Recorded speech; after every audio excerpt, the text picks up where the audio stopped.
Assalamualaikum warahmatullahi wabarakatuh. Alhamdulillahilladzi ja'alana minan nasihin wa afhamana min ulumi ulamir rasihin. Wassalatu wassalamu ala asrafil anbiya wal mursalin sayyidina Muhammadin wa ala alihi washabbihi ajmain, amma ba'du. Para pendengar Star FM 107,3 Rasa'imin wassa'imah rahimakumullah. Memasuki puasa kita yang ke-15, kita akan bicara tentang hal-hal yang berkaitan 3 perkara yang selalu memberikan manfaat kepada orang. Dalam surat Al-Hasyr Allah berfirman, Ya ayyuhalladzina amanu taqullaha wal tanzur nafsum ma qaddamat lighad wattaqullaha innallaha khabirum bima ta'malun. Wahai orang yang beriman, bertakwalah engkau kepada Allah, hendaklah engkau melihat pada dirimu apa yang akan persiapkan untuk hari esokmu. Wattaqullah, bertakwalah kepada Allah. Innallaha khabirum bima ta'malun. Sesungguhnya Allah sangat mengetahui apa yang kau lakukan. Ketika kita masih hidup, kita berkeinginan bahwa kita ingin mempunyai pensiunan yang bermanfaat untuk anak-anak dan cucu kita. Tapi ketika kita sudah meninggal dunia, pensiunan apakah yang kita harapkan? Apakah harta, anak, jabatan, dan lain sebagainya? Belum tentu bisa memberikan manfaat ketika kita sudah tidak ada. Tapi ada dalam hadis Rasulullah mengingatkan kepada kita, idza mata ibnu adam in qata amalu illa min salasin sadaqatin jariyatin aw ilmin yuntafa'u bihi aw waladin shalih yad'u lah. Ketika anak Adam meninggal, maka putuslah seluruh amalnya kecuali 3 hal. Pertama adalah sedekah jariyah, yang kedua ilmu yang bermanfaat, dan yang ketiga adalah anak yang soleh. Yang pertama, sedekah jariyah. Beruntunglah bagi kita yang ketika masih di dunia memberikan investasi yang sangat besar. Kita telah memberikan sebagian harta kita untuk pembangunan masjid, pembangunan pondok pesantren, dan lain sebagainya. Kita sering memberikan sedekah kepada fakir miskin, orang-orang yang tidak mempunyai penghasilan apapun. Manfaatnya itu tentu nanti ketika dia meninggal itu sangat besar manfaatnya.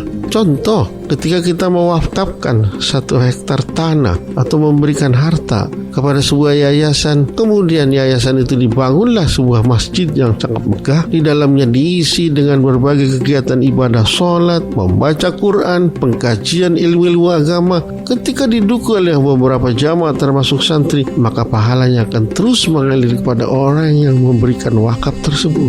Bagaimana kalau kita tidak punya harta? Apakah kita bisa juga bersedekah? Rasulullah dalam sebuah hadis mengatakan, man kana lahu malun falyasadaq bimalihi. Barang siapa yang punya harta, hendaklah dia bersedekah dengan hartanya.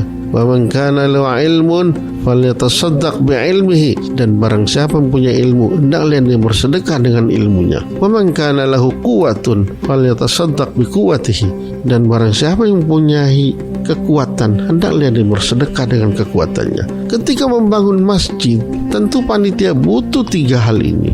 Porsi orang yang punya harta, dia akan memberikan sedekah dengan hartanya. Dia berikan uangnya untuk membelikan semen, granit, dan lain sebagainya. Bagaimana porsi orang yang mempunyai ilmu? Tentunya dia memberikan cara. Ini kiblatnya harus ke sini, ukurannya begini. Kalau dia ditakdirkan tidak punya ilmu dan tidak punya harta, tapi dia punya tenaga, maka dia harus bersedekah dengan kekuatannya. Dia bangun, dia bantu untuk pembangunan masjid. Ketika dia mengecor atau dan lain sebagainya, dia rame-rame membantu untuk menyelesaikan penyelesaian masjid. Itu yang disebut sedekatun jariyah, adalah sedekah yang senantiasa mengalir. Karena sesungguhnya amal yang sering mengalir itu adalah amal yang kita investasikan untuk akhirat. Sementara untuk dunia tidak ada pengaruh sedikit pun. Para pendengar Star FM 107,3 rahimakumullah. Yang kedua, ilmin yuntafawi, ilmu yang bermanfaat.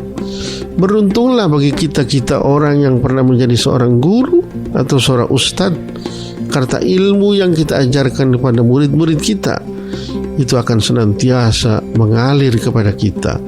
Ketika kita mengajarkan Al-Quran kepada seorang murid atau santri, kemudian santri mengajarkan lagi ke yang lain, maka terus menerus akan senantiasa menjadi investasi amal. Terlebih lagi bagi kita yang mampu tidak hanya mengajar, tapi juga membuat karya-karya besar seperti membuat kitab, membuat tulisan, buku dan lain sebagainya, dibaca oleh orang, kemudian orang tersebut merasa senang, maka itu juga menjadi amal jariah yang akan senantiasa mengalir kepada kita. Yang ketiga adalah waladun shalih yad'ulah, investasi yang paling besar. Pensiunan kita yang kita harapkan adalah bukan pensiunan mendapatkan harta, tidak, bukan jabatan, tidak, tetapi pensiunan yang paling berharga adalah waladun shalih yad'ulah, adalah anak yang soleh memberikan manfaat kepada kedua orang tuanya. Setiap orang menginginkan keturunan.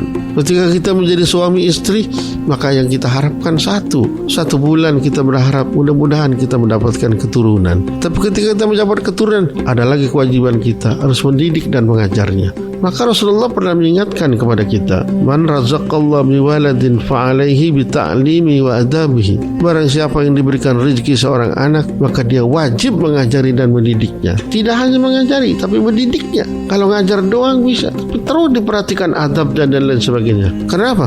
Fa inna man 'allamu adabu razaqallahu safa'atu yaumil qiyamah.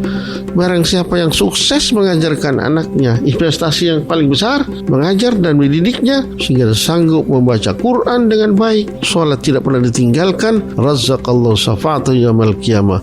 Anak itu akan memberikan rezeki syafaat nanti di yaumil qiyamah. Ketika kita tidak ada satu pertolongan pun, maka dengan adanya anak kita di dunia yang senantiasa mengirimkan doa kepada kita, maka investasi itu akan terus mengalir kepada kita. Tapi sebaliknya, wa man taraka waladan jahilan kana kullu dhanbin man alaihi. Barang siapa meninggalkan anaknya dalam keadaan bodoh, tidak sholat dibiarkan saja, tidak puasa tidak pernah ditegur, berbuat maksiat juga dibiarkan, maka tidak hanya anak yang berdosa, orang tua pun kena. Ketika kita akan masuk surga, maka dipanggillah, siapa anak orang tuamu nak? Itu, maka orang tuanya akan masuk surga dipanggil, dua-duanya akan dimasukkan ke dalam neraka. Na'udzubillah wa na'udzubillah.